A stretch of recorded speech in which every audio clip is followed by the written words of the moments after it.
for dinner, I'm going to cook miswa with pichay. You see the ingredients, this one, the miswa, Philippine miswa. Then chicken neck. This one is the garlic and the onion. Then I'm using this one, seasoning, then fresh pichay for mixing later. Then I'm preparing to preheat the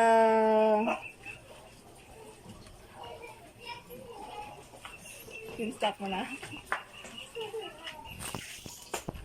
Then I'm preparing to preheat ang kalaha, ang kawali, ang tawag doon. Then of course I have to it's mainit na. Then I have to just put a little bit of oil. Then you have to mix this one. Then you first lagyan mo muna ng bawang at saka yung onion. Okay, let's eat. Let it brown. Okay.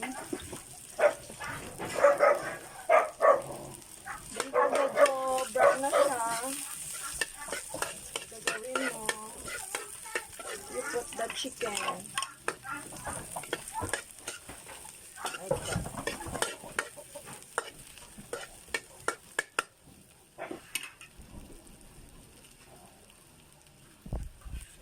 Not so much. Okay. So, I'm gonna put in water. As much as you want to. Then, cover it and let it boil for 5 to 10 minutes. Then, while your water is boiling, habang papakuluan mo yung water, ito, first mo ilagay yung miswa. Next, pakuluin mo mga 5 minutes again. Then, lagyan mo ng sahog na pichay. Then, you put the seasoning. Then, again, you let it boil for another 5 minutes. And after that, it's finished. Later, I will show you the finished product. Tapos, ilagay mo lang yung miswa. Just go like that. Ganyan lang gawin mo. Tapos,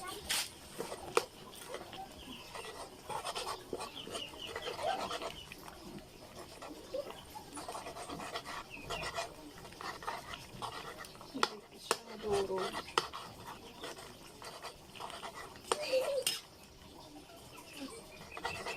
Too big.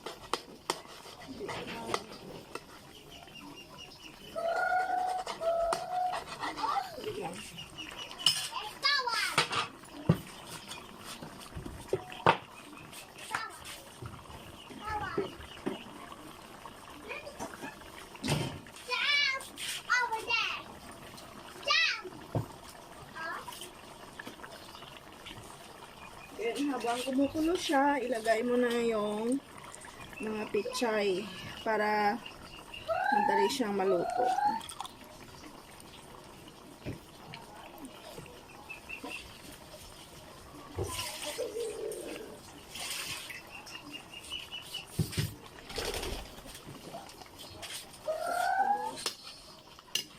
Ihalo mo siya. Siguro siya, sobrang dami nalagay ko na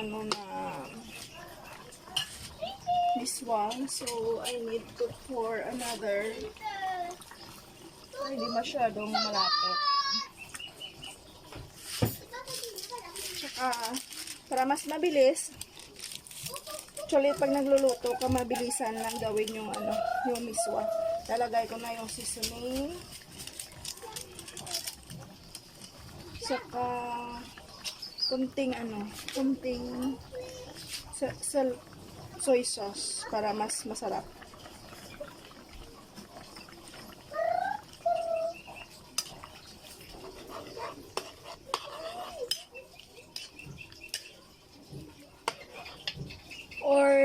Pwede mo ring lagyan para mas malasa, patakan mo ng konting asin.